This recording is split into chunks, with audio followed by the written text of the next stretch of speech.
नवरात्रि का शुभ समय चल रहा है। चारों ओर माता रानी के जयकारों से वातावरण गूंज रहा है। हर जगह रोशनी, भक्ति और विश्वास का माहौल है।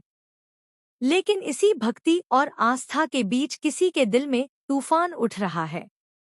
रीत, जिसकी जिंदगी में अन्याय और धोखे के सिवा कुछ नहीं बचा, आज माता रानी के सामने हाथ जोड़कर खड़ी थी। उसकी आंखों में आंसू थे और मन में केवल एक ही ज्वाला, बदले की ज्वाला। रीत ने धीमे स्वर में प्रार्थना की, हे मां दुर्गा, आपने हमेशा से पाप का नाश किया है और सत्य का साथ दिया है। आज मैं भी आपसे वही शक्ति मांग रही हूँ। मुझे अपने साहस का एक अंश दीजिए, ताकि मैं उन लोगों को उनकी औकात दिखा सकूं जिन्होंने मेरी मां को मुझसे छीन लिया, मेरे जीवन को बर्बाद कर दिया। उसके मन में सिर्फ एक ही नाम गूंज रहा था, राघव। वही राघव जिसने कभी उसका सब कुछ छीन लिया था। रीत की चाल। रीत ने अपने इरादों को पूरा करने के लिए एक बड़ा खेल खेलने की ठान ली थी। उसके निशाने पर अब राघव की कंपनी और उसकी सारी संपत्ति थी।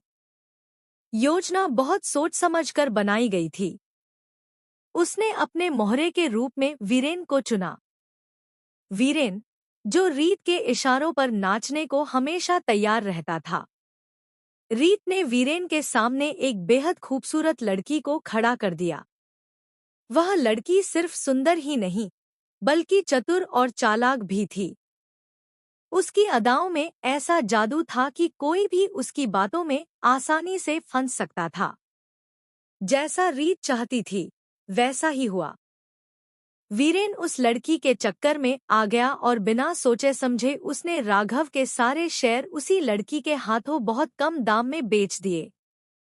रीत की योजना धीरे धीरे रंग लाने लगी।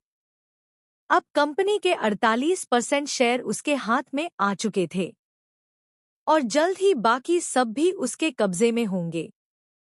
राघव का शक और उलझन। उधर राघव बेचैन था।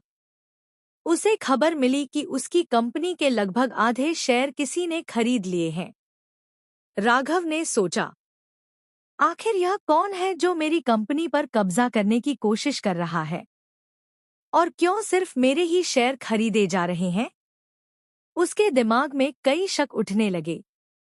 कहीं न कहीं उसे रीत की याद आई, लेकिन तुरंत उसने उस ख्याल को झटक दिया।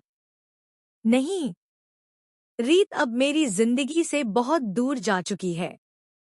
उसने तो रोहित से शादी कर ली थी। अब उसे मेरी कंपनी या मेरे शेयरों से क्या लेना देना?